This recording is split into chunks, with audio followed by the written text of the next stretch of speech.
What's up, everybody? Welcome to the Draymond Green Show YouTube channel. Make sure you hit that subscribe button. Make sure you like the post that you love. Thank you.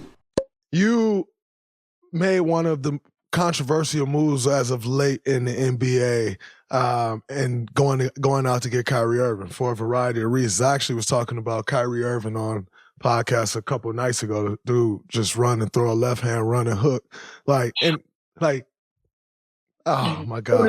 You can't even talk about that shot because it's like out of 2K, right? It's not even real.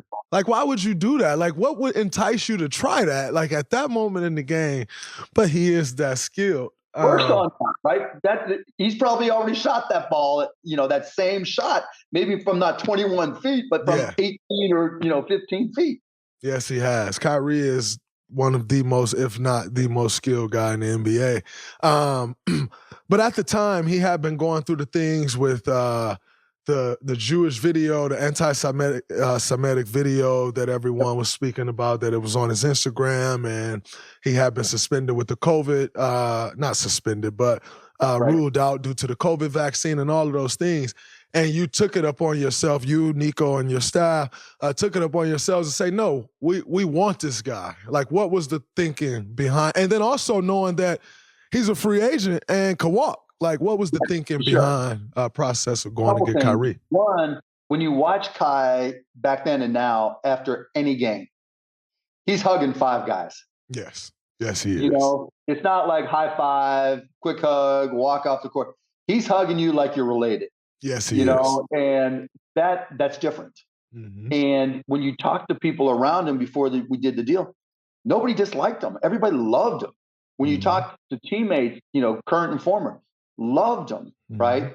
And when you asked them what the issue was, it was like, well, media, and Kyrie's just a caring guy, and sometimes he lets that heart come through, and the media doesn't appreciate it. I'm like, shit, I can deal with the media. This is Dallas. I've grown up dealing with the media. I'll take all those bullets like I've done for other guys, and then Nico knows him and, help him issue. Nico's like, this guy's great. Everybody, I know the kid. He's a good kid. He's got a great heart. Just, bad situation. If COVID never happened, probably be a completely different situation, right? So we're like, okay, let's go for it. And let me just tell you, I love Kai to death. The more I talk to him, he's got a heart of gold, right? And he cares about too many things, right? If he's got a problem, it's like he's too caring about too many things. He's the dude like when you're in college and you and your guys are talking about alcohol and getting drunk and girls.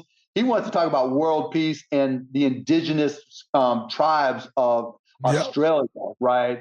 And everything else is off limits. Everybody else is doing their thing, right?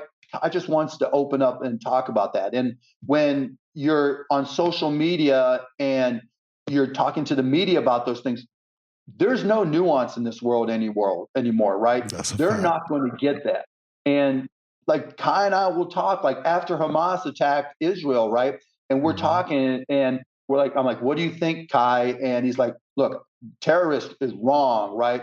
But how can you not feel for the not only the people that got slaughtered in Israel, but what's going to happen to the Gazans, right? And what's going to happen?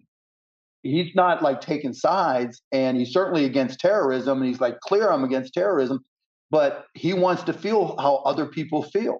He respects that pain. And it's not just the Middle East. It's Australia. It's Sudan. It's, American Indians in this country. It's Lakota tribe. Like I'm sending him links to documentaries on the Lakota tribe, right?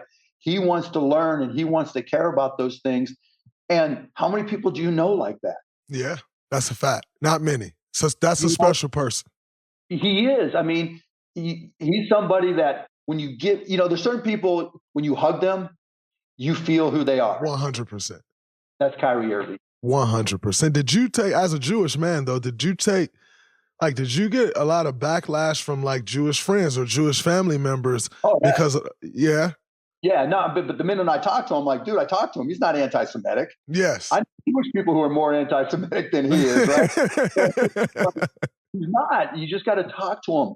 And, but Kyrie did have to adjust, right? He had to we had a conversation like, look, Kai, you can't just say these things on social media or wherever, expect people to understand how you feel about them. Yes, so sir. you have to be a little bit more careful. And he goes, "You're right, I will be." And he has been. And he has been. It's absolutely wonderful to watch. I'm happy for Kai. We got a chance to win an Olympic medal together in 2016 and built a really good relationship. And I'm happy to see him doing what he loves, thriving at it, and not having to deal with all of the stuff that he doesn't like to deal with. I mean, it's just the joy in his eyes. Like he's bringing his daughter into the locker room after every game, and his kids when they're there. I mean, it's just, he brings joy to what he does, and he's the first to tell you, this is my profession. Yes. I want to be great at my craft. I want to be the best all time, but I also want to be a human being because I got to live a much longer life after I'm done playing. But I want to have my tribe, right? I want to have my community. That's important to me. And, we don't talk about it as much now as we did during the off season, but, just being able to communicate with him about those things, it's special. And it's like now with Ramadan, right? It's not like, okay, no, it's okay, let's make sure we have food. Nico and I have the conversation. The minute that sun goes down, feed the guy, there right? You go. Absolutely. We were playing, I forget where we were playing. Oh my God. It wasn't. Anyways, he's looking, you could tell what time it was, right? And the minute he got a timeout, he ran to the back and he came out with some food and everything. And I'm like, oh shit, right? We got to do this right. I didn't even think about it originally. And it was like the first day of Ramadan. And so Nico and I talked, and okay, we're going to get this right for him. And, it's just those little things that when you respect a player, from Luka to Kai to all the way down, when you respect them, they know it, right? Yes. And you try to do the things, and it helps. No, it does help, and that's what makes guys want to come back and stay somewhere for their entire careers, for the rest of their careers.